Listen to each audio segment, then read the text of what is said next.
See, it has happened again, another school shooting, this time at a business school in St. Louis. Police say a student shot a financial advisor and then shot himself. The latest shooting bringing school safety back into the spotlight. News 8's Bob Wilson is live in Hartford tonight with what Connecticut schools are doing to keep children safe. Yeah, it's opening up old wounds that really aren't even that old. They're still fresh wounds. People putting school security on the forefront right now, thinking about it, not only up here, but down along the shoreline from Hartford there. We were down along in Berlin at one of the high schools there where they had a meeting talking about it, and they were even discussing it in the stands at the basketball game. You know, we can't pat search everyone.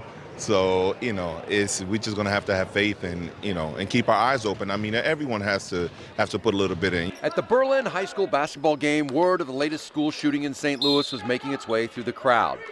And as the players were doing battle on the court, next door at the library, parents, educators, and police are meeting to come up with new ways to keep their kids safe in school. My children play a lot of basketball around the state of Connecticut. Some are locked, some are not, and that's a big concern for me. Now, tonight for the basketball game, they usually have 2 or 3 officers on hand because it is a public event, but they also have a school resource officer that is inside the school during regular school hours.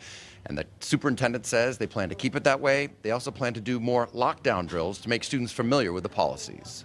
We've had one formal lockdown drill in each school since the tragedy happened in Newtown. 4 were police supervised, and they all went well. My son was involved in a practice lockdown last week. He said it went very well in his particular classroom. What kind of things did they do? There was a code called. He said he did hear screaming in the hallway. In the meeting, the deputy chief talked about what can be done if a gunman does get into the school.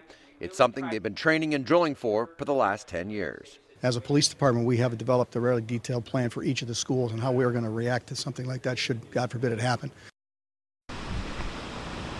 It was nice to see everybody together there. They were all on the same page.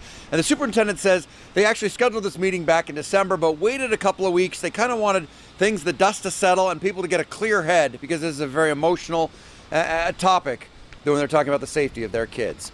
I'm Bob Wilson, reporting live in Hartford, News 8.